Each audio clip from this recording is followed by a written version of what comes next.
જય શ્રી રામ.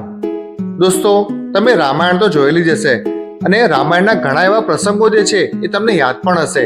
તો ચાલો દોસ્તો, આજે તમને ઘણા એવા પ્રસંગો જે છે રામાયણના એ તમને પ્રદર્શનના રૂપમાં અહીંયા બતાવી દઉં અને આપણી જે યાદો જે છે રામાયણની એ ફરીથી આપણે તાજી કરી લઈએ.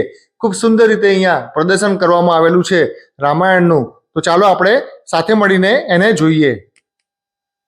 શરૂઆત જે છે એ શ્રી ગણેશથી ચાલુ કરીએ. શ્રી ગણેશાય નમઃ. દોસ્તો, અહીંયા સામે તમે જોઈ રહ્યા છો રામ કુટીર મૂકવામાં આવેલી છે.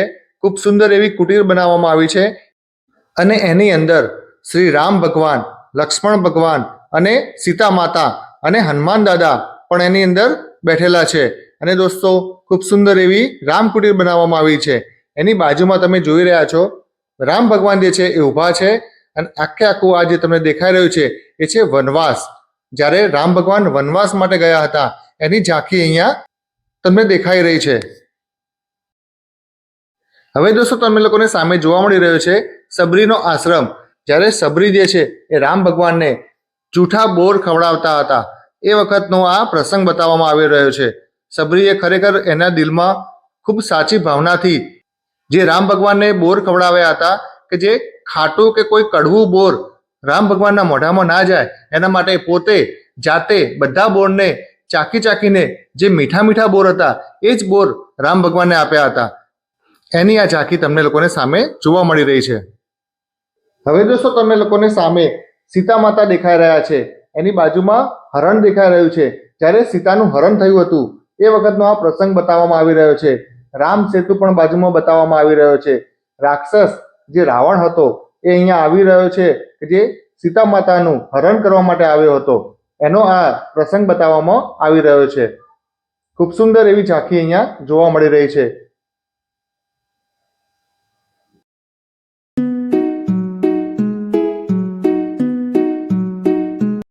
હવે દોસ્તો, અહીંયા સામે તમને જોવા મળી રહ્યું છે રામેશ્વરમ શિવલિંગ. અહીંયા શંકર ભગવાનનું શિવલિંગ મૂકેલું છે. એની એક્ઝેક્ટ પાછળ રામ ભગવાન શંકર ભગવાનની પૂજા કરી રહ્યા હોય એનો પ્રસંગ બતાવવામાં આવી રહ્યો છે. ખૂબ સુંદર એવી મૂર્તિ જે છે એ દેખાઈ રહી છે અને રામ ભગવાનની પાછળ તમે જોઈ રહ્યા છો હિમાલય દેખાઈ રહ્યો છે અને આ હિમાલય ઉપર ખૂબ સુંદર એવા દિવ્ય એવા શંકર ભગવાનની મૂર્તિ અહીંયા મૂકવામાં આવેલી છે. અને દોસ્તો, આ જે છે હિમાલય બતાવેલો છે. રામ ભગવાન અહીંયા પૂજા કરી રહ્યા છે અને એક્ઝેક્ટ એની બાજુમાં તમે જોઈ શકો છો રામ ભગવાન અને શેષનાગનું અહીંયા પણ એક ચિત્ર બનાવવામાં આવેલું છે. એની પણ અહીંયા ઝાંખી કરવામાં આવેલી છે અને એક્ઝેક્ટ આની ઉપર ખૂબ સુંદર એવા હનુમાન દાદા કે જે પર્વતને લઈને આવી રહ્યા છે. અને આ પ્રસંગ આપણને બધાને જ યાદ હશે કે જ્યારે લક્ષ્મણને બાણ વાગ્યું હતું ત્યારે એના માટે જડીબુટી લાવવાની હતી. ત્યારે હનુમાન દાદા કઈ જડીબુટી છે એ ઓળખી નતા શકતા. એના કારણે આખો પર્વતને ઉપાડીને અહીંયા લાવ્યા હતા. અને દોસ્તો, અહીં તમે સામે જોઈ શકો છો કે જે શંકર ભગવાન જે છે એની જટામાંથી ગંગાજી પણ અહીંયા વહે છે. ખૂબ સુંદર એવું પ્રદર્શન અહીંયા સારી રીતે અહીંયા ગોઠવવામાં આવેલું છે. સાક્ષાત શંકર ભગવાન બેઠા હોય એવું લાગી રહ્યું છે અને ગંગાજળ જે છે એ એમની જટામાંથી બહાર વહી રહી હોય એવું અહીંયા પ્રદર્શન કરવામાં આવેલું છે. દોસ્તો, વિડીયો તમને પસંદ આવી હોય તો વિડીયોને લાઈક, સબસ્ક્રાઇબ જરૂરથી કરી દેજો અને જય શ્રી રામ લખવાનું ના ભૂલતા. હવે સામે દોસ્તો જય શ્રી રામ લખેલું તમને સામે જોવા મળી રહ્યું છે તો તમે કોમેન્ટ બોક્સમાં પણ જય શ્રી રામ જરૂરથી લખી દેજો.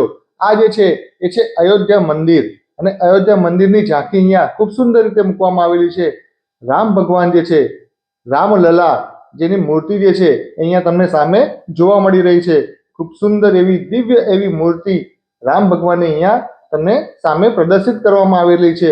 જાણે એવું લાગે છે કે આપણે અયોધ્યા પહોંચી ગયા હોય. બસ એવી એક ઝાંખી અહીંયા ખૂબ સુંદર રીતે કરવામાં આવેલી છે. દોસ્તો, આ તમને લોકોને જે પ્રદર્શન જોવા મળી રહ્યું છે એ કલોલની અંદર આવેલ પંચવટી એરિયાની અંદર શ્રી રામદૂત હનુમાન દાદાનું મંદિર જે છે ત્યાં રામકથા ચાલી રહી છે એ જગ્યાએ કરવામાં આવેલી છે. હવે સામે દોસ્તો તમને લોકોને સામે જોવા મળી રહ્યા છે સીતા માતાજી અને એની બાજુમાં જ છે હનુમાન દાદા કે જ્યારે લંકાની અંદર જે રાવણ સીતા માતાને હરણ કરીને લઈ ગયો હતો ત્યાં જ્યારે હનુમાન દાદા મળવા જાય છે એ ટાઈપનો પ્રસંગ અહીંયા આપણને સામે જોવા મળી રહ્યો છે. જય શ્રી રામ.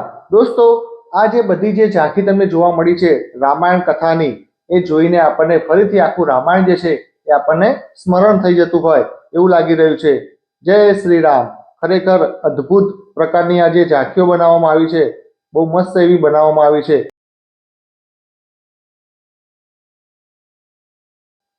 તમે જો કલોલમાં રહેતા હોય તો આ વસ્તુ જોવા માટે જરૂરથી અહીંયા પધારજો.